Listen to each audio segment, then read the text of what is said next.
자, 190페이지 보시면은 자, 등기 기록 양식 제일 상단에 있죠. 그러면 거기에서 양가로 1 소제목으로 부동산 구유번호 있고 동굴에 양가로 2번 표제부 있죠. 일단 그 세 개의 단어를 갖다가 양가로 2의 표제부 키워드 형광펜 밑으로 가서 양가로 3의 갑구, 을구 이렇게 법률용어 나오죠. 예, 그거 키워드. 그게 자꾸 익숙해지셔야 돼, 귀에. 자, 거기 들어보시면 한 개 등기 기록은 자, 양식이 법률용어 3개가 익숙해지셔야 된다는 겁니다. 표제부와 갑구와 을구 이렇게 이제 규정되어 있고, 그러면 건물도 똑같이 간다는 거죠. 한 개의 건물이 있다면 등기부 하나의 등기 기록에는 이 토지와 똑같이 뭐가 있다? 표제부와 갑구와 을구. 그러면 표제부, 갑구, 을구 이 양식 안에 여기에다 등기관이 기록을 해주는 걸 법률용어로 등기 이렇게 부르면 여기서 이제 여러분들이 이제 가실 것은 이렇게 가시면 된다는 겁니다. 표제부에 무엇을 기록하고 갑구에 무엇을 기록하고 을구에 무엇을 기록 이 세 군데 기록하는 걸 등기라고 하는데 그 등기를 하는 곳도 법에서 미리 정해져 있다는 겁니다. 그럼 법에서 어떤 사항은 어디에 등기하고 어떤 사항은 어디에 등기하고 그걸 크게 구분 지을 줄 아셔야 되는데 자 이제 여기요. 표제부 먼저 보시고 나서 익힘 작업 들어갈게요. 자, 표제부에는 자, 우리 지금 배웠던 자, 부동산 중 표시에 관한 사항은 표제부에 등기하도록 되어 있습니다. 표시에 관한 사항은 표제부 크게 듣고 나서 그 부동산에 권리가 생겼을 때는 권리는 크게 두 가지로 구분합니다. 소유권이냐, 소유권 이외의 권리냐 이렇게 구분하는데 소유권에 관한 사항이 발생했거나 변경했거나 소멸할 때는 갑구에다가 등기하도록 되어 있습니다. 소유권 이외의 권리에 관한 사항은 을구에다 등기하도록 법으로 정해져 있다는 거죠. 자, 이제 익힘 작업 들어갈게요. 교재 보셔야지. 자, 거기 양식에 표제부 형광펜 밑에 그 양식이 나와 있죠? 표제부 해놓고 표시번호 이렇게 나와 찾으셨습니까? 그 1 숫자 써 있는 거 있죠? 거기에다가 1동그라미 치고 5글자 메모할 겁니다. 1동그라미 치시고 표시번호의 숫자 알아봤죠? 1동그라미 치셨으면 5글자 메모할 겁니다. 등기한 순서. 등기한 순서. 5글자 메모했으면은 오른쪽에 접수 법률용어 나오고 거기에 2004년 12월 1일 이렇게 나오죠? 신청한 날짜. 신청한 날짜. 쓰셨습니까? 고개 들어보세요. 접수 신청은 간단한 얘기인데 여러분들의 입장에서는 그걸 법률용어로 신청이라고 하고 그럼 신청한 서류를 등기관에서는 여러분들이 신청한 서류를 갖고 오면 이 서류를 갖다 등기관이 받잖아요. 서류를 받는 행위를 접수라고 하는 겁니다. 그러면 신청과 접수는 똑같은 법률용어인데 누구의 측면에서 법률용어를 사용하느냐에 따라 구분되는 동전의 앞면과 뒷면이라는 겁니다. 여러분의 측면에서는 접수다, 신청이다. 신청, 서류를 갖다가 여러분들이 이렇게 내는 거 그걸 신청이라고 한다. 그 낸 서류를 등기관이 받아야 되지 않습니까? 이 서류를 받는 행위를 등기관이나 공무원이 받는 행위를 접수 이렇게 부르는 것입니다. 그러면 읽을 줄 아시면 돼요. 그 교재 보시면 언제 여러분들은 등기소에 가서 서류 집어넣었대?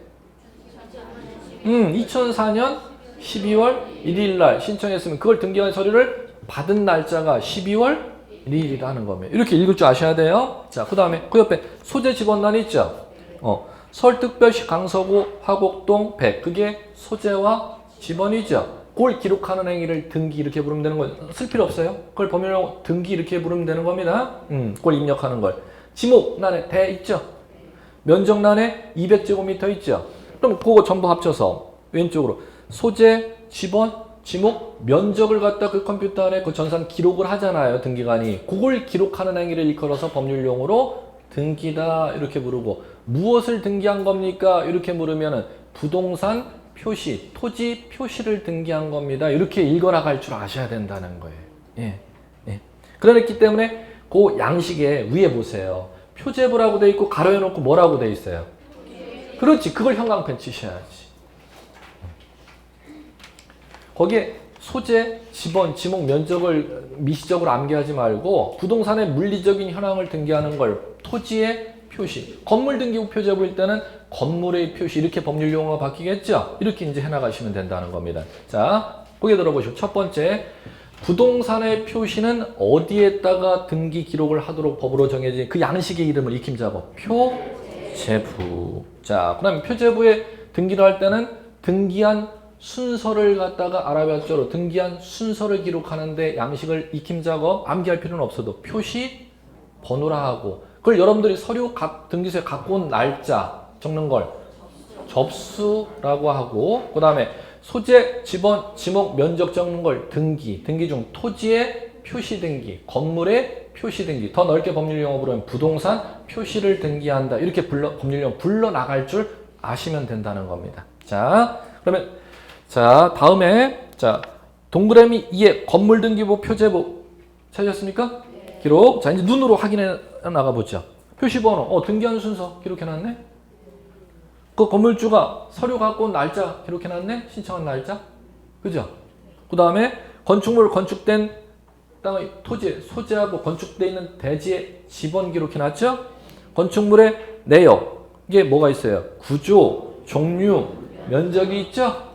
이렇게 읽어나갈 줄 아시면 돼요. 그걸 기록하는 걸 등기관이 기록하는데 그걸 기록하는 행위를 등기. 무슨 등기요? 구체적으로 물으면 건물 표시의 등기요. 이렇게 법률 용어로 부르. 시험 지문에 건물 표시의 등기요. 이렇게 불러나갈 줄 알면 그게 시험 문제입니다. 그러면 거기 들어보시면 토지와 건물의 표시를 등기하도록 법으로 정해져 있는 양식의 이름을 익힘 작업을 이제 하셔야 된다는 겁니다. 오늘 이 순간부터 토지와 건물 표시를 등기하도록 법에 정해져 있는 양식의 이름을 뭐라 부른다? 표제부. 자, 그럼 두 번째, 갑구라는 데다가 기록하는 행위도 등기라는 거죠. 여기에다 무엇을 등기하는지 우리 이제 같이 익힘 작업 해보죠. 갑구에, 자, 교재 보시면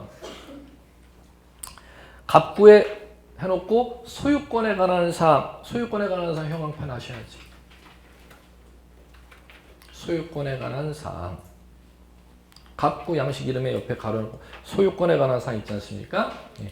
그러면 토지 건물에 소유권에 관한 사항이 생겼을 때 그걸 등기하도록 법에 정해져 있는 양식의 이름을 여러분들이 오늘서부터 익힘 작업하셔야 된다는 겁니다. 갑구라고 법률 용어를 만들어 놨다는 겁니다. 자, 그럼 가볼게요. 그 갑구에 자, 소유권에 관한 사항 해놓고 제일 왼쪽에 순위번호라고 법률 용어 찾으셨습니까? 거기 숫자 1 나와 있죠? 1의 동그라미. 메모 5글자 메모. 등기한 순서. 등기한 순서.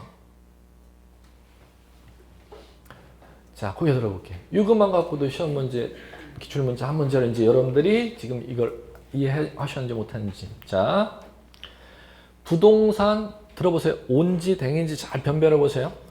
부동산의 표시를 등기한 순서는 순위 번호에 등기한 순서를 기재한다. 댕. 다시 귀를 뚫으셔야 돼. 부동산의 표시를 등기한 순서는 순위 번호에 등기한 순서를 기재한다. 왜 제가 이렇게 지금 익혀드린지를 이해하셔야 돼. 등기한 순서를 기록하는 데는 두 군데예요. 표시 번호라는 데가 있고 순위 번호라는 데가 있습니다. 권리를 등기한 순서를 기록하는 데를 순위 번호라고 하고 부동산의 표시를 등기한 순서를 기록하는 데를 표시 양식의 이름이 다르단 말이에요. 이제 귀가 뚫렸어야 돼. 다시 한번 들어보세요. 소유권을 등기한 순서는 표시번호에 소유권을 등기한 순서를 기록한다. 이제 됐죠? 권리를 등기한 순서를 1, 2, 3, 4 적어나가는 데는 표시번호라고 부르지 아니하고 순위번호라고 법률용어를 부른대요. 부동산 표시를 등기한 순서를 기재하는 곳은 표시번호, 권리를 등기한 순서를 기록하는 것은 순위번호. 그거서부터가 시험 문제입니다. 그 양식을 왜 익혀야 되는지 아셔야 돼요. 자, 그 다음에 교재에는 을구가 안 나와 있죠? 을구의 기재례가 안 나와 있는데 자, 양식이 또 하나 있습니다. 그 토지의 소유권 이외의 권리에 관한 사항을 등기를 할 때는 을 구라는 서식 안에다가 등기 기록을 하도록 되어 있습니다. 이렇게 이제 크게 이해하시고 이제 거기에서 그 구체적인 내용 들어갈게요. 순위번호, 소유권에 관한 사항 순위번호 옆에 등기 목적 찾으셨습니까? 네, 등기 목적 있죠? 네, 가로에 놓고 네 글자. 네 글자 적을 겁니다. 권리 변동.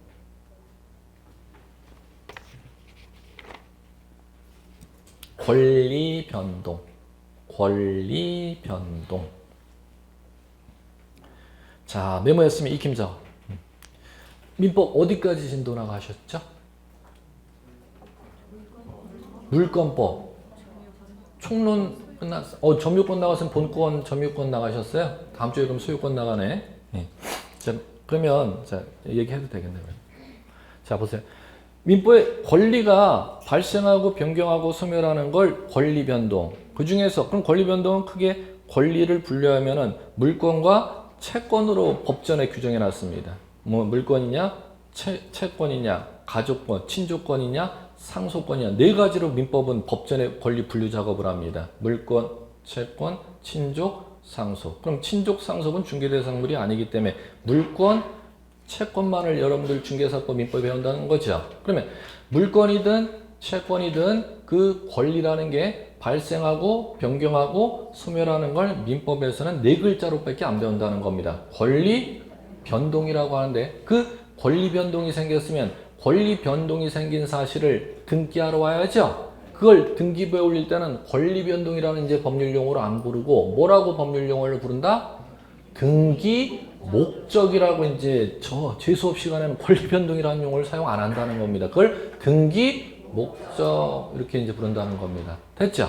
자, 그러면 거기 들어보세요. 자, 해볼게요.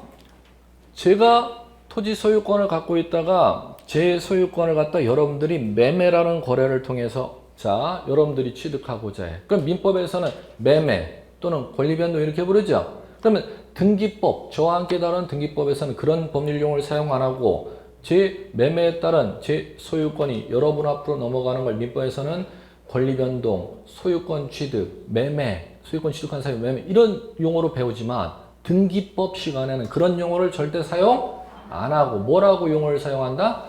등기 목적 이렇게 용어를 사용한다는 겁니다. 등기 목적에서 이제 거기에 어떤 권리 변동이냐 그 사유를 기록해 줘야죠. 그럼 제 건물 소유권이 여러분 앞으로 넘어가는 등기 목적을 법률용어로 저는 바로 들어갈 겁니다. 소유권 이전이다 이렇게 부르는 겁니다. 뭐라 부른다? 이제 우리 연습해 보자는 거죠. 그럼 권리 변동이 무엇이고 등기 목적이 무엇인지 감 잡으셨으면은 자 이제 이해 작업들어요. 그러면 매매에 따른 소유권 이전 등기가 여러분 앞으로 되었죠. 근데 민법 총칙에 의해서 매매 계약이 무효나 취소 사유가 생길 수가 있습니까? 제가 띨띨하면은 매도인이 이게 좀 모자란 놈이면 자 미성년자 또는 피한정 후견인 있죠? 그럼 피한정 후견인이 반쯤 간 상태지 않습니까? 그러면 제가 지적 능력이 부족하다고 법원에서 선고를 받았는데 건물주 지적 능력이 띨띨한 저로부터 법원에 선고받은 저로부터 건물 소유권 이전 등기 해갔어. 그러면 저는 다시 도로 달라고 할 수 있어요? 없어요? 있죠. 무효가 되니까 민법 적용하면 무효가 되니까 아예 없으면은 의사 능력이 아예 없으면은 무효. 한정치산 선고를 받았으면 취소를 주장할 수 있는 거야. 그냥 제가 띨띨했으면은 무효를 주장하는 것이고 띨띨하다고 법원에 선고까지 떨어졌으면 이제 취소를 주장해야 되는 거예요. 저는 달라요, 얘기는. 자, 이제 그렇게 되는 건데, 무효 취소에 의해서 여러분 앞으로 소유권 이전 등기된 걸 건물을 저는 도로 찾아야 되잖아요. 그럼 도로 찾기 위해서 등기하러 와야죠. 그게 등기 목적입니다. 권리 변동이 또 생겼잖아. 여러분 앞으로 넘어간 소유권을 소멸시켜야 저는 도로 돌릴 수 있잖아. 그걸 법률 뭐라 본다? 등기 목적. 그게 소유권 말소 등기 이렇게 부르는 거예요. 무슨 등기? 그러면 매매계약 무효에 따른 소유권을 도로 찾으러 소유권을 소멸시키러 가는 등기를 신청서에 써야겠죠. 소유권 말소해 주세요. 이렇게 법률 용어를 써야 된다는 겁니다. 이해가 등기 목적이 무엇인지 권리 변동이 무엇인지 이 감이 잡히셔야 돼요. 예, 자, 이렇게 이제 가는 겁니다. 그러면 무슨 그 등기 목적란에 크게 들어보시면 크게 지금 양식이 갑구지 않습니까? 갑구는 소유권에 관한 사항이니까 등기 목적이 그 토지 건물과 관련된 어떤 권리 변동일 때는 소유권과 관련된 민법상의 권리 변동일 때는 갑구라는 데에다가 등기를 하도록 법으로 정해져 있는 것이고 소유권 이외의 권리에 관해서 발생했거나 소멸했거나 변경됐거나 그 권리 변동 사실이 일어났을 때는 어디에다가 등기를 하도록 정해져 있냐? 을구라는 데다 등기를 하도록 법으로 정해져 있다는 겁니다. 예, 이렇게 크게 익히셔야 돼요. 그러면 거기에서 이제 보시면 자, 등기 목적이 어떤 역할을 하는지 이해하시겠죠? 자, 소유권에 관해서 발생, 변경, 소멸이란 권리 변동이 생겼을 때는 어디에 등기 목적란에? 갑구의 등기 목적란에 소유권 이외의 권리에 관한 발생, 변경, 소멸이라는 소유권 이외의 권리 변동이 발생, 변경, 소멸했을 때 등기 목적은 을구라는 데다 등기를 하도록 법으로 정해져 있다는 겁니다. 자, 이제 등기 목적 하셨으면 옆에 접수. 나 이제 이거 알아. 접수는 뭐냐? 이거 소유권 보존 등기해달라고 여러분들이 신청서 집어넣은 날짜, 등기관 입장에서는 그걸 서류를 받는 행위를 접수라고 하는 겁니다. 그럼 이제 여기서 보세요. 접수에 2004년 12월 1일, 접수 연월일이죠? 자, 거기에 2045 나오죠? 접수 번호입니다. 그걸 하나 더, 2045까지만, 2045만 밑줄. 접수 번호. 이 시험 문제 그대로 가볼게요. 자, 교재를 보고 익힘 작업하셔야 돼요. 눈치껏. 위에 표제부에도 접수란 있음 없음? 없다고? 있는데? 거기 지금 그거 배우고 지금 일로 내려온 건데. 표제부 양식에 지금 접수 표시번호 옆에 접수가 있잖아요. 갑구에도 순위번호 옆에 접수가 있잖아요. 네, 그러면 자 보십시오. 표제부의 양식에 접수란하고 갑구 순위번호 옆에 등기목적 옆에 접수란하고 똑같이 법률은 접수란이죠.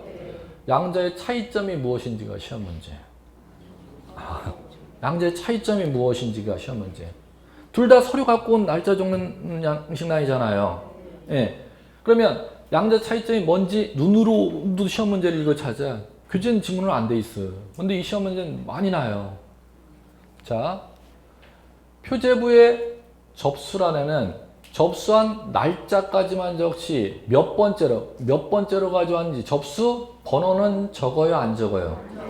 근데 갑구의 접수란에는 며칠 날 몇 번째로 갖고 왔는지 접수 번호까지 적습니다.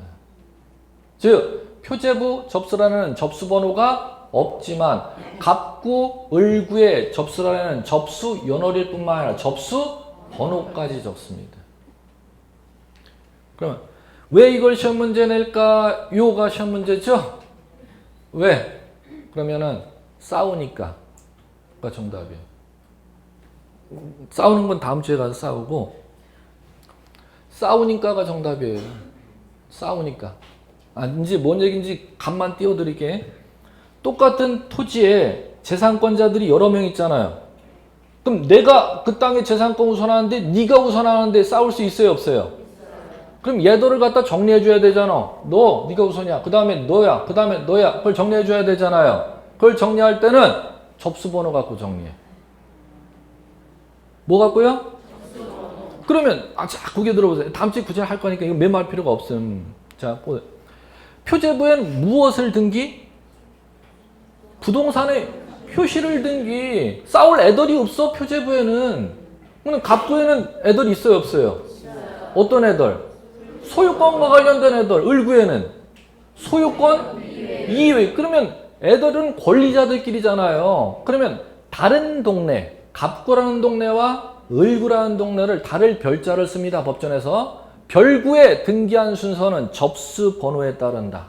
귀 열어보세요. 귀 오늘서부터 뚫으셔야 돼. 다른 동네 등기한 권리자들을 법률용어로 별구, 다를 별자를 법전에 쓰고 있습니다. 갑구라는 데가 소유권이죠.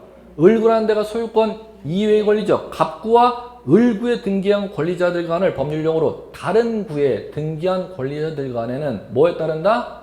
접수 번호에 따른다. 다음 주에 이제 이걸 익히긴 들어갈 겁니다. 그러면 표제부에 등기할 때는 왜 접수 번호를 쓴다? 권리자가 없으니까. 권리는 어디에다 등기하니까? 갑구와 을구에. 그럼 갑구와 을구에 등기할 때는 그 교재 보시면 그 소유권 보존 등기를 하든 소유권 이전 등기를 하든 소유권 말소 등기를 하든 소유권 가압류 등기를 하든 소유권 가등기를 하나 하든 매 권리를 하나씩 등기해 나갈 때는 그 권리를 등기 서류 갖고 신청한 날짜, 접수 연월일만 적는다. 접수 번호까지 적는다. 접수 번호까지 적습니다. 네, 그 이유가 여러분들이 이제 이해하셔야 되겠고. 그 다음 갈게요. 거기 들어가세요. 하나 더, 요건 이제 한 기억만 들으시면 돼요. 그럼 접수 번호가 지금 교재에 보시면 지금 몇 호예요? 이건 뭐 말도 안 되는 얘기인데, 뭐 진짜 말이 안 되지. 왜 말이 안 되는지를 말씀드릴게. 실무하고는 전혀 동떨어진 얘기인데, 접수 번호를 매길 때는 1년 단위로 매겨, 1년 단위로. 1년 단위로. 등기관이 그 서류를 여러분들이 신청하러 오잖아요. 그러면 여러분들 올해가 잠깐 갑자기 날 16년인가요? 올해가 16년. 12월 31일 되면 문 닫아 심화해요. 그럼 그 다음에 2017년 일요일은 노니께 2월 2일 근무하잖아요. 첫 번째 민원인은 1번이 다시 되는 거야. 무슨 얘기인지 다시 한번. 접수번호는 몇 년 단위? 1년 단위로 등기 기록을 갱신해 나간다는 겁니다. 예. 그러면 자 12월 1일인데 설마 그 등기소가 암만 할 일이 없어도 2,000건밖에 안 들어왔으려고. 하루에도 수십 건, 많으면 또 집단 등기 사건, 아파트 분양 사건 같은 경우는 수만 건이 하루에도 들어오는데. 이해하시겠죠? 접수가 최소한 12월 달 중에 만 단위 이상으로 넘어가겠죠? 보통. 예. 자, 그렇습니다. 하여튼. 예, 그렇고. 자, 등기원인 찾으셨습니까? 등기원인. 자, 등기원인은, 이거 뭐라고 메모를 해주시냐면, 등기원인, 법률 요건. 네 글자. 법률 요건. 네 글자 메모하셨습니까? 자, 그러면 메모하셨으면 익힘 작업. 법률 요건은 민법의 법률 요건이 두 가지가 있습니다. 자, 거래로 생기는 법률 요건을 법률 행위, 거래 아닌 사유로 생기는 법률 요건을 법률 규정이 있죠. 그러면 권리 발생 변경 소멸한다면 권리가 왜 발생해서 등기하러 하는지, 권리가 왜 변경되는지, 권리가 왜 소멸되는지, why.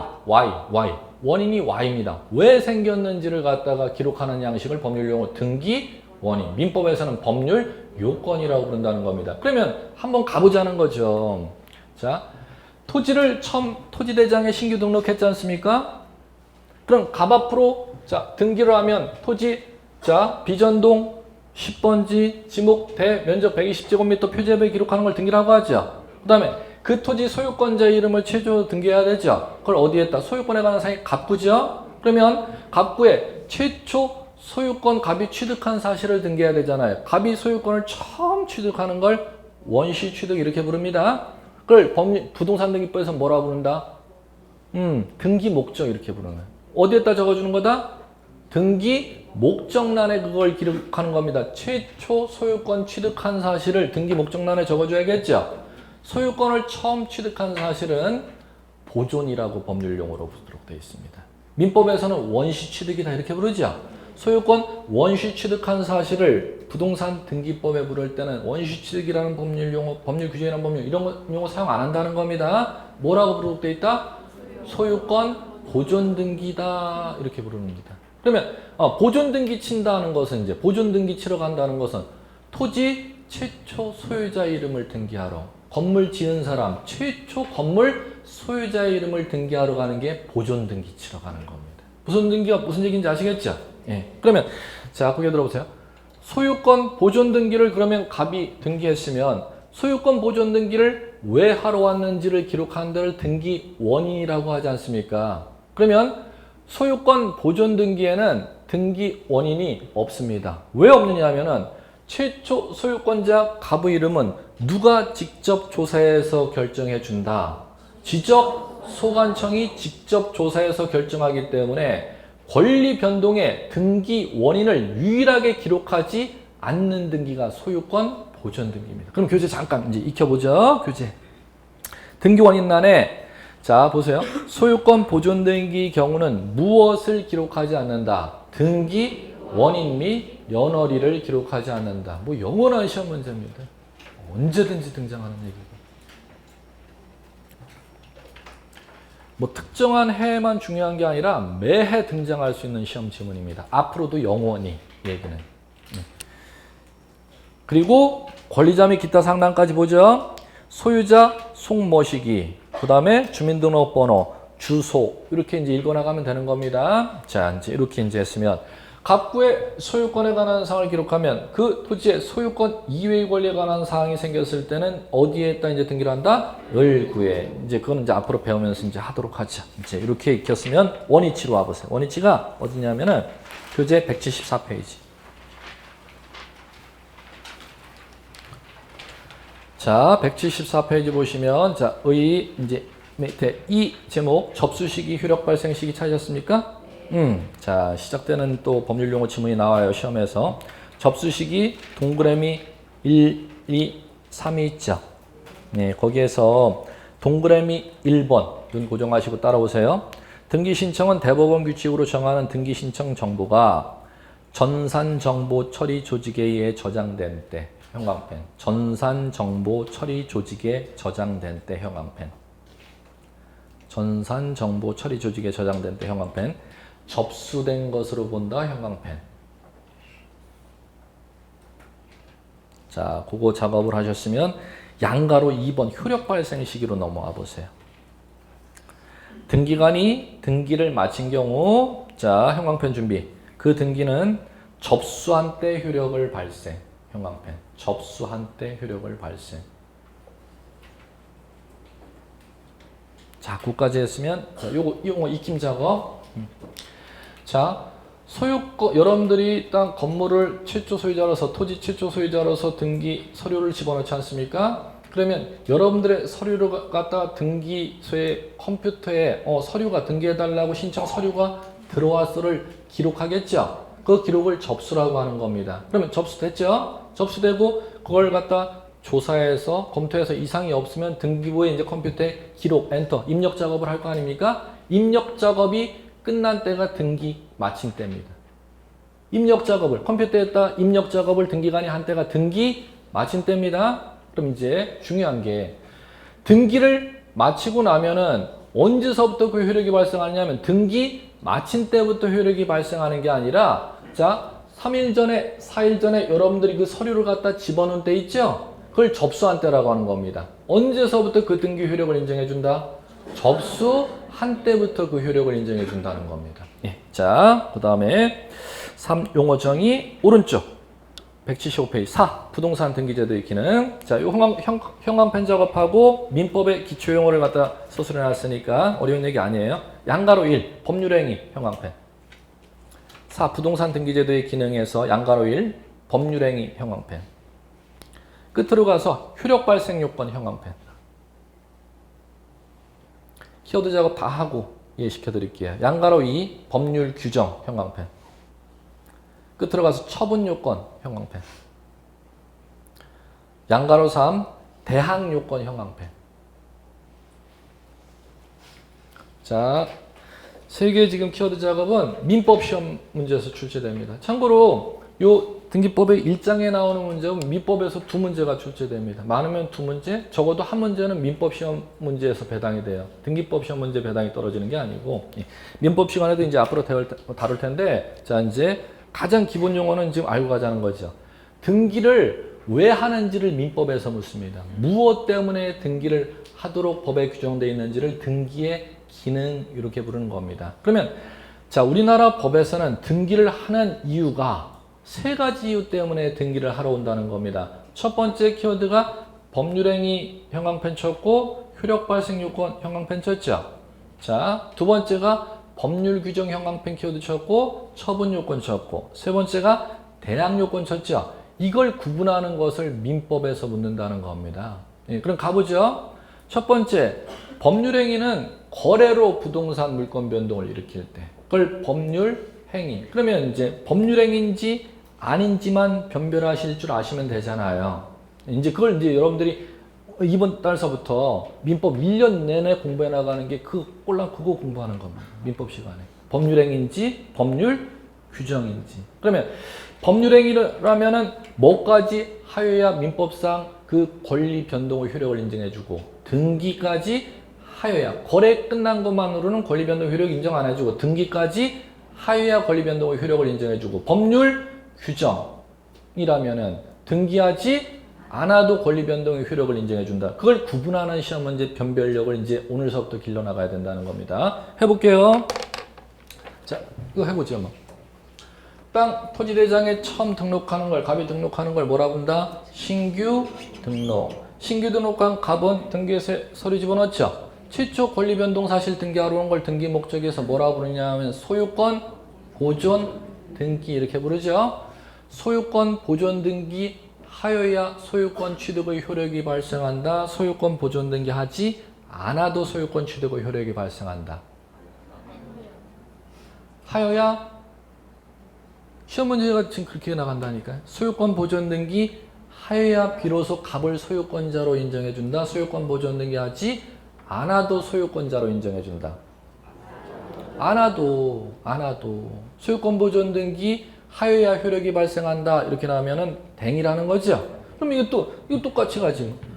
건물을 갖다가 자 지붕과 외벽과 기둥을 갖다 세우는 애를 건물 신축, 건축 이렇게 부릅니다. 그래야 비로소 뭐를 인정해 주기 때문에 건물 소유권. 그러면 건물을 신축하고 자 써도 돼 안전에 준공검사 맡으면은 갑 앞으로 건물 소유권을 인정해 준다. 최초 갑의 소유권을 건물주 갑이 등기 찾아와서 소유권 보존 등기 하여야 비로소 건물주가 된다.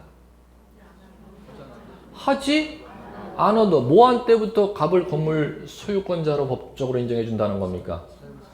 아니 지붕 외벽 그거 있으면 그때서부터 건물주를 사용검사 맡아도 아니. 네. 그건 안전하다고 이제 들어가도 된다고 그거가 안전하다고 인정해주는 법적인 조치지. 사용준공검사 맡아야 갑을 건물주로 사용준공검사 맡지 않아도 소유권이 비로소 성립되는 겁니다. 다시 한번 뭐가 있는데? 지붕. 이거 있으면은 그거와 세 개가 성립되면 소유권을 비로소 인정해 주는 겁니다. 그러면 소유권 보존 등기 하여야 갑은 소유권을 취득한다. X 뭐 하면은 신축에 쌤뺑이 집 새로 짓는 거 신축. 이제 건축법에서 신축, 증축, 개축 이제 배울 거예요 그 용어를. 예. 집을 지으면은 그 순간서부터 집 짓는 게 지붕과 외벽과 기둥이 성립된 때부터 건물 소유권을 인정받는 겁니다 법률에서. 그럼 소유권 보존 등기는 무엇 때문에 하러 오는 것이다? 처분하기 위해서 등기하러 오는 겁니다. 자, 그다음에 그럼 건물 소유권자가 소유권 보존 등기 했습니다. 하면 건물을 갖다 건물 소유권자 갑이 사망할 수 있지 않습니까? 사망하면 아들이 나 아버지 돌아가셔갖고 내가 상속받았는데요 등기하러 올 수 있죠.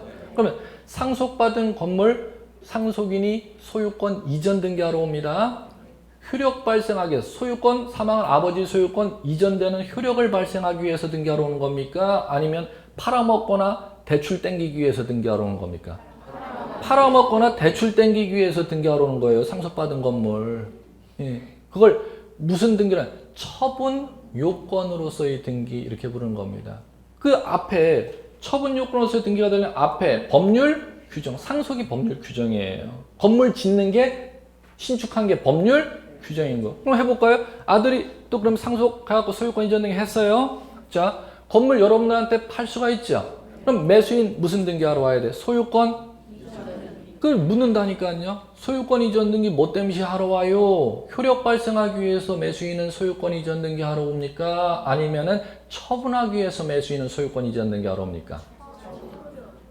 처분하기 위해서? 아니요. 매매가 법률 행위라고 하는 거예요. 매매. 아니 머리 맞대면은 법률 행위. 머리 맞대면. 정 모르겠으면 지금 친구분들은 그렇게 이해하셔야 돼. 머리 맞대. 아버지하고 머리 맞대 갖고 죽는 게 아니잖아, 아버지가. 그죠? 머리 맞대야 건물이 지어지는 게 아니잖아.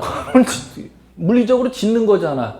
지금 처음 공부하시는 분들은 정 안 되고 있으면 이걸 구별 못하면은 머리 맞대야 거래가 되는 거예요. 머리 맞대야.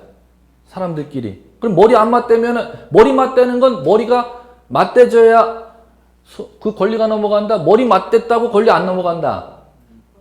머리 맞댔다고 권리 넘어가는 게 아니에요. 뭐까지 하여야? 등기까지. 실무에 등기까지 쳐야 넘어가. 뭐까지 넘어야? 등기까지 쳐야. 그럼 머리 맞대는 게 아닐 때는 등기 안 쳐도 권리 취득하고 변경되고 소멸한다니까요. 그걸 지금 하실 줄 아셔야 돼. 그 민법 시간에 배우는 얘기를 갖다가. 자, 그러면 한번 또 해볼게요. 그럼 건물 소유권 제가 보존 등기 했습니다. 제가 여러분들한테 찾아와, 집 좀 쓰겠대. 그러면 한 2억만? 2억. 그럼 여러분 뛸 것 같으니까는 전세계약서 쓰지. 임대차 계약서, 전세계약서 쓰지. 전세 등기 좀 받아달래. 나중에 뛸 것 같으니까, 깡통 전세가 될 것 같으니까. 그러면 여러분들은 전세금을 저한테 건네줘야지 여러분 제 건물에 전세권이라는 권리를 보장받아요? 등기 쳐야 보장받아요? 등기 안 치면 보장 못 받아. 네, 등기 쳐야 돼요. 등기 쳐야 돼요. 예. 자, 그걸 뭐라고 그러냐? 효력 발생 요건으로서의 등기 이렇게 부르는 겁니다. 그러면 2억 전세 등기값 맞대고 전세금 건네주고 사용 수익하도록 비워줘갖고 제 건물 썼죠? 그러면 2년 기한 끝나니까 다른 전세값이 내려가니까 나 돈 조금 빼고 다른 데 이거 똑같은 거면 전세 들어갈 수 있어. 그러면 기간 연장 안 하죠? 갱신 안 한다는 겁니다. 그러면 2년 기간이 소멸하면은 전세권이 소멸돼요. 전세금 빼주고 말소 등기까지 하여야 소멸돼요. 이렇게 시험 문제 물어나가요. 무슨 얘기인지 아시겠어요? 전세 기간이 딱 끝나면은 제 건물에 전세 등기 여러분 쳐놨잖아. 전세권이 기간이 만료하면 소멸돼요? 아니면 전세금 건네받고 말소 등기까지 하여야 소멸해요? 이렇게 시험 문제 물어나가요. 말소 등기까지 하여야? 아니요. 아니요. 날짜 되면 그냥 죽어. 거기 전세 등기부에 그 날짜 있잖아요. 그 날짜 되면 죽어요. 그건 이제 앞으로 배울 거예요. 이제 민법에 다 그런 기초들을 배우는 게 민법인데. 그럼 날짜 되면 죽는데 2억도 죽어? 아니면은 날짜 되면은 전세권만 죽어? 그건 이제 앞으로 배울 거예요. 날짜 되면 전세권이 죽는 거랑 돈을 못 받은 거랑을 같이 하나로 퉁치면 안 돼. 두 개야, 두 개. 제 건물을 쓸 수 있는 권리가 전세권이고 쓰는 대가인 전세금은 별도의 채권이라는 겁니다. 그러면 기간이 만료한 순간 전세권은 소멸하는 것이고 전세금이라는 채권은 남아있다 소멸된다. 아직 저한테 건물주한테 그걸 돌려받지 못하면 전세금이라는 채권은 살아있는 거지 소멸되는 게 아니. 전세권이 소멸되는 거하고 전세금이 소멸되는 거하고를 퉁으로 하나로 이걸 착각하셔서 여러분들이 그걸 이해를 못 하시는 겁니다. 다시 한번 전세기간이 만료하면 전세권 소멸한다. 이제 오 할 줄 아셔야 돼. 그러면 전세권 소멸했다고 2억 못 받는다. 전세금 채권, 반환 채권은 남아있는 것입니다. 그걸 이해할 줄 아셔야 된다는 것이죠. 아시겠죠? 네. 자, 그러면 말소 등기는 무엇 때문에 그러면 해야 됩니까? 기간 만료하면 전세권 소멸했는데. 새로 세입자 저 못 드려. 왜 그런지 보세요. 동일한 건물에 저는 또, 세입자 전세권자를 새로 드리려고 해요. 새로 드리려고 해. 그러면 여러분들은 전세권은 지금 소멸해 있어요? 소멸돼 있지 않아요? 소멸돼 있죠? 근데 등기부에는 소멸돼 있다거나 말소 등기 아직 안 해놨어요. 안 해놨죠? 그러면은 말소 등기를 하지 않으면 전세입자 여러분 앞으로 돼 있는 말소 등기를 하지 않으면 저는 새로운 세입자가 전세계약서 갖고 전세등기 서류 집으면 100% 빠꾸 맞죠. 왜 빠꾸 맞냐? 국가공무원 입장에서는 세입자 안 나갔는데 아직? 말소 등기가 처리돼 있어요? 안 돼 있어요? 전세입자의 말소 등기가 안 돼 있기 때문에 말소 등기하고 새로 세입자 앞으로 등기를 전세 등기를 하러 오는 겁니다. 그러면 왜 그러냐? 새로 세입자 앞으로 전세 등기하는 행위를 처분행위 이렇게 부르는 겁니다. 그러면 저는 전세입자의 전세금 빼준 거 말소 등기 서류를 집어넣는 이유가 먼저 전세금 빼주고 여러분 나갔죠? 그 전세권을 갖다 소멸시키기 위해서 말소 등기하러 오는 겁니까? 이미 예전에 소멸되었습니까? 예전에 소멸되었고 새로 세입자, 새로운 전세권자를 받기 위한 행위를 처분행위라고 하는 겁니다. 뭐 하기 위해서? 처분하기 위해서 말소 등기하러 오는 겁니다. 이거를 갖다 구분하는 걸 갖다 이제 1년 동안 작업을 해야 된다는 겁니다. 뭐를 공부할지를 이제 이해하셔야 된다는 거죠. 그러면 등기법 배우기 위해서 민법의 권리 변동에서 시험 문제를 갖다 낼 때는, 민법 시험 문제 낼 때는 무엇 때문에 등기하러 오는지를 구분하는 시험 문제를 묻는다는 거죠. 법률 행위로 등기하러 올 때는 등기까지 하회해야 효력이 발생하고, 법률 규정으로 등기하러 올 때는 법률에 정해진 사유가 생겼을 때 권리 발생, 변경, 소멸 효력이 발생하는 것이고, 단 처분하기 위해서 등기하러 오는 것이고. 자, 세 번째가 이유가, 자, 교재 보십시오. 세 번째 키워드가 대항요건 이렇게 나왔지 않습니까? 여기에는 뭐를 하셔야 되느냐. 신청서상의 임의적 기록사항 이렇게 나와 있죠. 임의적 기록사항 형광펜. 그 옆에 환매권, 임차권, 형광펜. 환매권, 임차권 그 두 개 가로 묶어 주실래요? 메모할 게 있어요. 환매권, 임차권 가로 묶어 보세요. 그래놓고 채권 두 글자 좀 메모하세요. 채권. 채권. 환매권, 임차권, 이제 민법의 채권법 파트 채권 총론 끝나고 나면 이제 배울 텐데, 채권 강론에, 자, 환매권이라는 권리와 임차권이라는 권리를 배울 겁니다. 환매권과 임차권은 민법상 물권이 아닌 채권이기 때문에, 채권은 당사자 합의만으로 채권의 효력이 생겨요. 그러면 그걸 왜 등기해야 되느냐? 채권은 당사자 둘 합의한 사람끼리만 그 효력이 생겨요. 그러면 합의한 사람 이외의 사람을 민법에서 본인이라고 부를 때는 제3자 이렇게 부르는 겁니다. 그러면 제3자에게 효력을 보장받기 위해서 등기하러 간다는 거죠. 그걸 법률용어로 일컬어서 대항요건으로서의 등기다 이렇게 부르는 겁니다. 그러면 이제 민법 시험지에서 날 확률이 거의 99%에 지금 제가 말씀드렸던 거는 민법에서 그 구분하는 시험 문제를 한 문제 내는데, 등기를 무엇 때문에 하러 갑니까를 시험에서 묻는다는 겁니다.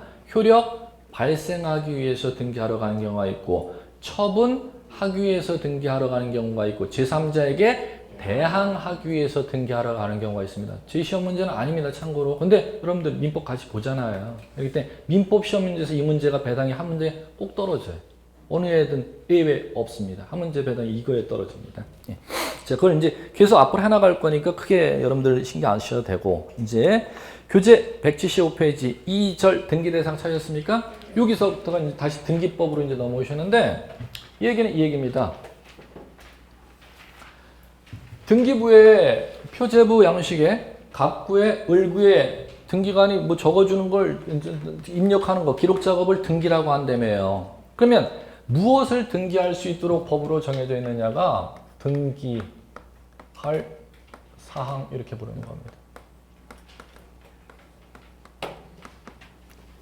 자, 이건 뭐 캔인데, 자, 그러면 표제부, 갑구, 을구에 기록을 할 수 있는 걸 법원에서 미리 구분한다는 거죠. 그럼 이제 이거서부터 보시면 돼.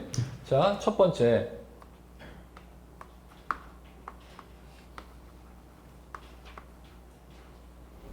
표제부에는 무엇을 등기하도록 법에 정해져 있냐, 할 수 있도록 법에 정해져 있냐, 물건 등기하는 거예요, 물건. 물건.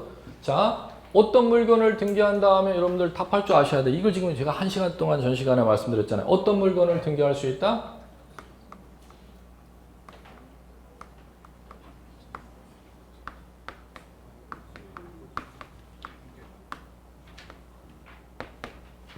이거지 뭐. 어떤 물건을 등기할 수 있다?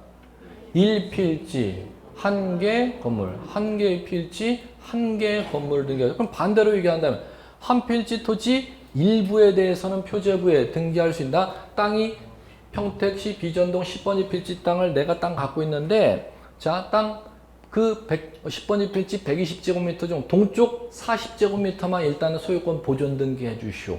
이렇게 보존 등기 신청이 들어오면 등기할 사항이다, 등기할 사항이 아니다. 등기할 사항이 아니다. 이렇게 나와요. 시험 문제 가장 기초적으로 나는 문제입니다. 왜 등기할 사항이 아니다? 물건을 표제부에 부동산 표시를 등기할 때는 토지는 뭐를 단위로? 1필지, 건물은 개 건물, 한 개 건물 단위로 등기할 수 있도록 정해져 있다면 한 필지 토지 일부, 한 개 건물 일부에 대해서는 등기할 수 없다. 이게 뭐 이 시험 문제 큰 원리로만 여러분들 이해하시면 다 풀어나갈 수 있습니다. 그 다음에 두 번째, 그러면 한 필지 토지, 한 개 건물에 대해서 한 필지 토지에 권리가 생길 수 있잖아요. 한 개 건물에 권리가 생길 수 있죠. 그럼 한 필지 토지에 생긴 권리 중 소유권이라는 권리 이름은 어디에다 등기할 수 있도록 법으로 정해져 있냐면 갑구에. 그러면 자, 한 필지 토지 한 동 건물의 소유권 이외 권리 얘들은 을 구라는 데 등기할 수 있는 권리로 법으로 정해져 있습니다. 예, 그러면 이거와 소유권이라는 권리를 등기할 수 있는 데와 소유권 이외의 권리를 등기할 수 있는 이 양식을 우리 배웠죠? 이걸 구분할 줄 아셔야 된다는 거죠. 그러면 자, 갈게요. 소유권 이외의 권리 등기할 수 있는 권리들이 뭐가 있냐면 민법에서 이제 이걸 요런 민법 물권법 총칙까지 본권 점유권 나갔다니까 다음 주서부터 이 권리 여기 이걸 등기법은 이미 해야 됩니다. 들어갈 겁니다. 이런 걸 이제 배울 겁니다.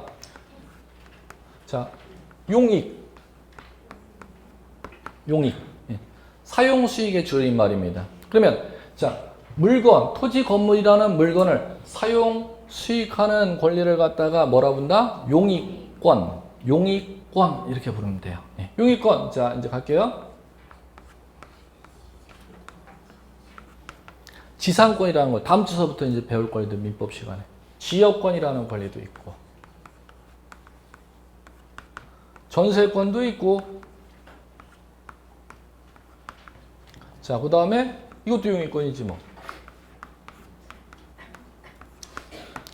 임차권이라는 용익권도 있고. 단, 자, 지상권, 지역권, 전세권 요거까지가 용익물권 이렇게 부르고 요거는 용익채권 이렇게 구분해 나갑니다. 자, 그러면 채권이든 물권이든 어쨌든 물건을 사용, 수익할 수 있는 권리를 뭐라 부른다? 용익권 이렇게 부릅니다. 자, 그러면 용익권 말고 담보, 처분 권능을 담보하는 거.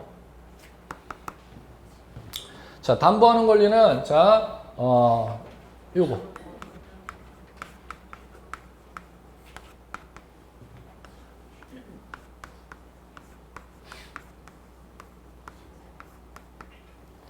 저당권하고 권리, 질권이 담보하는 권리입니다. 이 두 가지 이제 담보하는 권리를 갖다가 등기할 수 있도록 되어 있습니다. 그러면 자, 이제 요거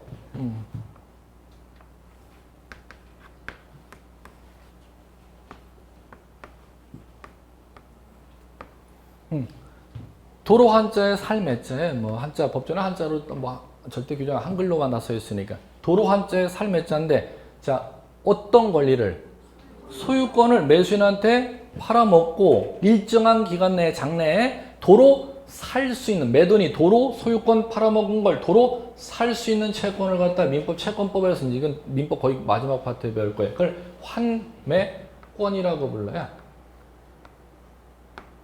자, 이렇게 이걸 그럼 왜 써드렸느냐?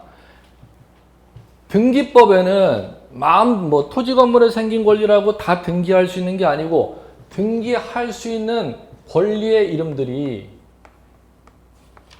법에서 미리 정해져 있다는 겁니다. 부동산 등기법에. 그 등기할 수 있는 권리가 몇 가지인지가 등기할 사항인 권리 이렇게 부르는 겁니다. 그럼 어떤 권리를 등기할 수 있도록 법으로 정해져 있다? 소유권, 도로 살 수 있는 소유권, 도로 찾을 수 있는 채권, 판매권, 자, 지상권, 지역권, 전세권, 임차권, 저당권, 권리, 질권. 그럼 반대로 얘기하면은 법에 정해놓은 이 권리 이외의 권리 이름들은 등기하고 싶다고 서류 집어넣어도 절대 등기해주지 아니한다는 것이죠. 이렇게 익히는 겁니다. 그러면 자 들어볼게요. 다음 주 이 권리 이름들은 제일 많이 나왔던 기출 문제가 주의 토지 통행권이 있어요.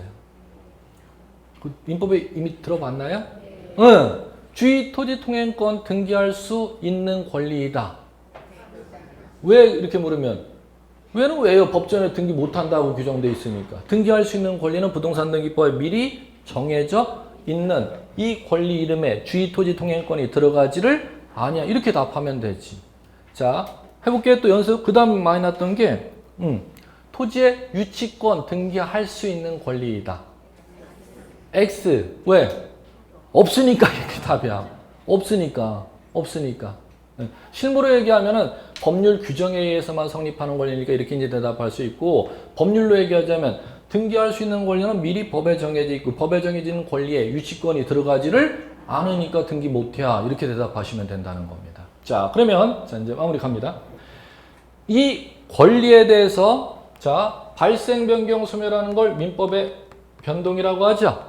소유권 이외의 권리에 대해서 발생 변경 소멸하는 걸 변동이라고 하지 않습니까? 그러면 부동산 등기법은 권리를 등기하는 게 아니라 권리 변동이 생겼을 때 이 권리 변동을 등기하는 겁니다. 소유권 이외의 권리에 대한 변동 사실을 등기하는 겁니다. 그러면 등기부에 소유권 이외의 소유권 변동을 등기하러 올 때는 자 이제 가볼게요. 여러분들 할 줄 아셔야 돼요.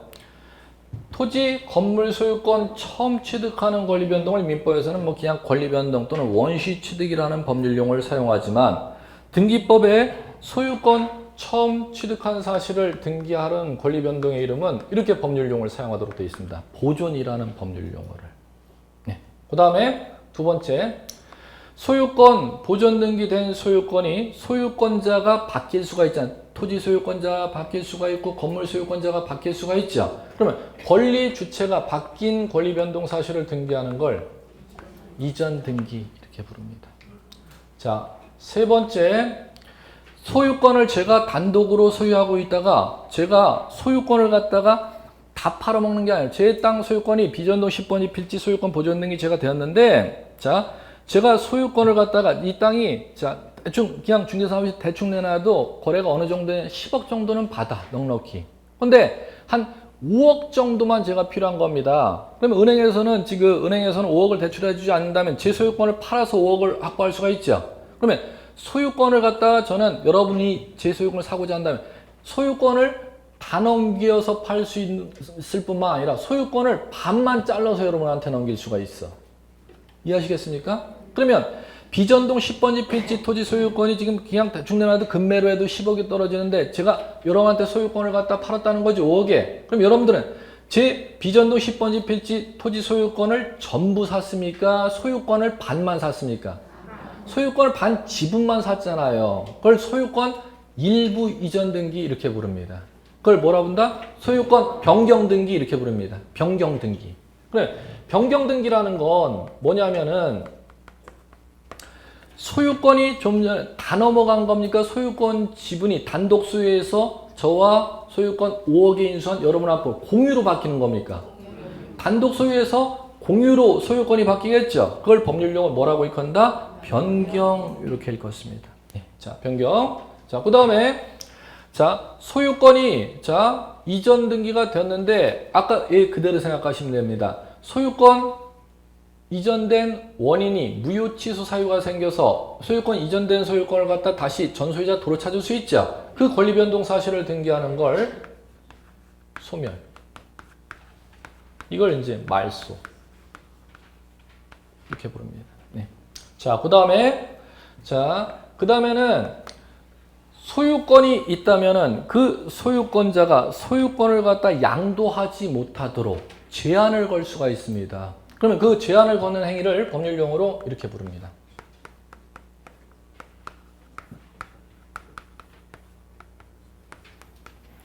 자, 그걸 법률용어로 다섯 글자로 법전에 규정해 놨습니다. 처분의 제한. 자, 그러면 처분의 제한 여러분들은 이것만 하시면 돼요. 1년 내내 이제 배울 게 처분 제한 유형이 상당히 많은데 이런 용어 들어보셨을 거예요.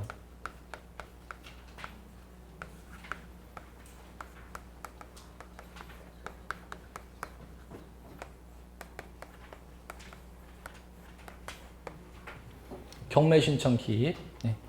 이 세 가지 유형만 아시면 돼. 처분 제한 유형은 이거 말고도 엄청 많습니다. 그러면 가압류 등기한다든지 가처분 등기한다든지 경매 등기 올린다는 건 소유권을 갖다가 처분하지 못하도록 제한하는 권리 변동을 일컬어서 처분의 제한이다 이렇게 부르고, 소유권을 처분 제한하는 거니까 갑구의 권리 변동으로 등기하는 겁니다. 그러면 소유권 가압류, 소유권 가처분, 소유권을 경매법원에 관할 경매법원의 토지건물 소유권을 경매 시작됐어요 내용을 등기하는 거, 그 세 가지 유형이 대표적인 처분 제한의 유형이고, 여러분들 시험에서는 이 세 가지 처분 제한밖에 안 납니다. 처분 제한 이거 말고도 많이 있는데 여러분들이 익혀야 될 처분 제한 이 세 가지입니다. 가압류, 가처분, 경매.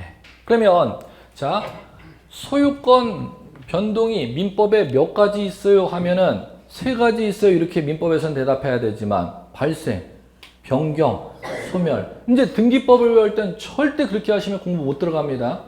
소유권의 변동의 유형은 등기법에 몇 가지가 규정되어 있냐면 5가지.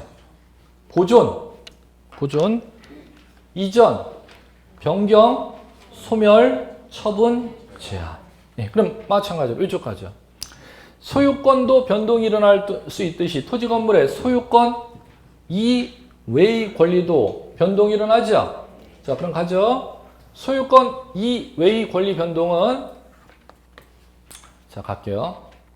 토지 건물의 소유권 이외의 권리가 창설되는 권리 변동을 법률용어 설정이라고 법률용어로 부르도록 되어 있습니다. 그럼 설정은, 자, 이게 시험 문제, 민법에서도 뭐 이용을 자주 낼 텐데, 소유권의 배당이 떨어지는지 소유권 이외의 권리의 배당이 떨어지는지를 아셔야 돼요. 자, 어디에 배당이 떨어지는지를 기억해야 돼요. 어디에? 소유권 이외의 권리. 자, 그러면 자, 갈게요. 이해됐는지 안 됐는지 귀 열림 작업을 하셔야 돼요. 건물주가 건물을 지으면, 신축하게 되면 소유권 처음 생긴 사실을 등기해야죠. 소유권 처음 생긴 사실을 등기할 때는 소유권 변동 중에 소유권 처음 생긴 사실을 등기할 때는 보존이라고 법률용어로 보도록 되어 있습니다. 그러면 소유권 보존 등기 제가 했죠.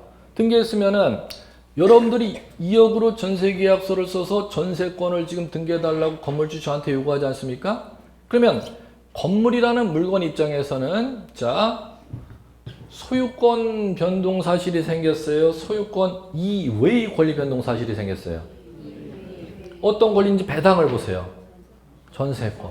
소유권 이외의 권리가 등기부에 최초로 생긴 사실을 갖다 등기하는 권리 변동의 이름을 법률용어로 뭐라고 부르도록 되어 있다? 설정이라고 부르도록 되어 있습니다. 그럼 또 갈게요. 제가 건물주로서 돈이 없어서 은행에 가서 2억 땡겨달라고 했더니, 재산 갖고 와 했더니, 나 건물 있으니까 건물 담보평가해보세요. 이거 금매도 10억 되니까 충분히 담보가치 있죠? 그러면 건물에 저한테 2억을 빌려주고 건물에 은행 앞으로 소유권 이해 권리 배당 떨어지는 한번 보세요. 저당권이죠. 저당권 건물에 처음 은행 앞으로 또 생기잖아요. 다시 한번. 그러면 건물에 은 앞으로 생기는 권리가 소유권 변동입니까? 소유권 이외의 권리 변동입니까?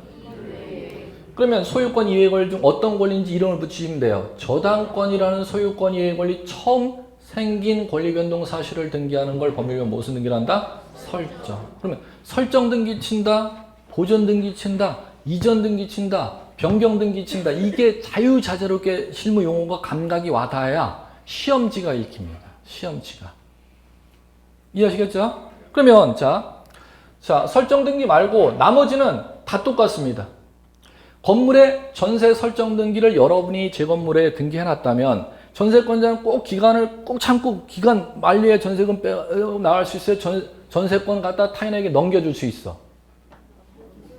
기간 중에 전세권 타인에게 넘기고 그거 받아먹고 나갈 수가 있잖아. 전세권 인수한 사람한테 전세금 받고 그 사람이 제 건물에 전세 들어오고 여러분들은 전세금 빼갖고 나갈 수 있잖아요. 그러면 보세요.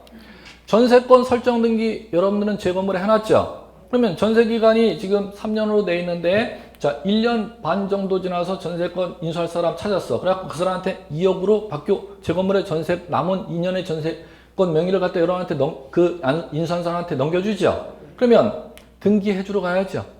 그러면 무슨 등기하러 가는지, 그게 시험 문제입니다. 기초. 무슨 등기? 전세권 여러분에게서 인수한 사람 앞으로 전세권 명의 바꿔주러 가야 되잖아. 예, 무슨 등기? 이전 등기해야지. 이전 등기는 뭐냐 하면은 토지 건물에 등기되어 있는 권리가 그 권리자 아닌 사람 앞으로 권리자 명의 밖으로 가는 게 이전 등기야. 그러면 자, 전세권 인수한 사람은 새로 전세 들어옵니까? 전세 기간이 만료하고 전세 나간 새 건물에 새로 전세 들어오는 겁니까? 지금 살아있는 전세권 권리를 인수하는 겁니까? 그러면 이전 등기죠. 그럼 만약에 여러분들이 전세금 빼갖고 나간 건물에 건물주와 새로 계약을 맺으면 설정 등기하는 것이고 있는 전세권을 인수해서 들어오면은 이전 등기가 되는 것이고 그 용어가 자유자재롭게 용어가 구분되셔야 된다는 겁니다. 그러면 자 다시 한번 보존 등기는 소유권 처음 취득 사실 등기하는 거, 설정 등기는 소유권 이외의 권리 처음 취득 사실 등기하는 거, 이전 등기는 소유권 명의 바꾸는 거, 소유권 이외의 권리 살아있는 권리 명의를 바꾸는 걸 무슨 등기를 한다? 이전 등기. 그러면 변경 등기 똑같죠? 자, 제가 단독 소유였다가 여러분들이 제 건물 소유권 반만 산다 그랬잖아요. 변경 등기할 수 있죠? 단독 소유를 공동 소유로 바꾸는 변경 등기할 수 있죠? 그러면 이거 소유권 이외의 권리 설정 등기한 것도 변경해 볼까? 제 건물에 2억으로 여러분들이 전세 등기 들어왔으면은 자, 전세 기간 연장하러 갈 수 있어요? 이렇게 하면 돼. 뭐 하러 가면 돼? 변경하러 가면 돼. 그럼 기간도 변경할 수가 있고, 변경되는 기간에 전세 금액도 증, 업, 다운. 증액, 감액 변경하러 갈 수가 있죠. 그걸 무슨 등기하러 간다? 똑같아. 그럼 여기서는 소유권 이외 권리 변경 등기할 수 있죠. 그 다음에 자 전세 기간이 만료하면 전세금 빼주면 전세권 소멸 사실 등기해야 되잖아요. 무슨 등기? 말소 등기. 그러면 전세권도 가압류 걸 수 있나? 전세권이라는 권리도 처분 권능이 있잖아요. 그러면 전세권도 가압류 걸 수가 있죠? 가처분도 걸 수가 있나? 전세권도 가처분 걸 수가 있나? 없을까? 있다 그래. 있어. 전세권도 경매 붙일 수 있나? 없다고 하지 말고 있다래요. 오늘서부터. 전세권도 경매 붙일 수 있어요? 없어요? 있어요. 그러면 자, 이 처분 제한 거는 것도 소유권만 처분 제한을 걸 수가 있다. 소유권 이외의 권리도 처분 제한을 걸 수가 있다. 소유권 이외의 권리도 처분 제한을 걸 수가 있도록 되어 있다는 겁니다. 그럼 이게 이제 여러분들 등기법 오늘 이 시간서부터 배워나가는 게 이 개별 등기 이름들을 갖다가 이제 등기법 강론에서 개별 이름들을 배워나가는 겁니다. 소유권 보존 등기 어떻게 하는지, 소유권 이전하러 가는 거 어떻게 하는지, 소유권 변경 치러 가는 거 어떻게 하는지, 소유권 말소 등기 어떻게 하는지, 소유권 가압류 가처분 경매 등기 어떻게 등기하는 방법이 어떻게 되는지, 소유권 이외의 권리 지상권 자 설정 등기, 이전 등기, 변경 등기, 말소 등기, 가압류 등기 어떻게 하러 가는지 그걸 갖다가 이제 배워나가는 게 등기법입니다. 오늘 이 시간에 그럼 목표는 등기법 시간 이제 앞으로 뭐 배워나가는지 감은 잡고서 이것만 하면 수업 끝. 이것만 하면 끝이에요. 등기법 뭐 배우는지 이제 이해하시겠어요?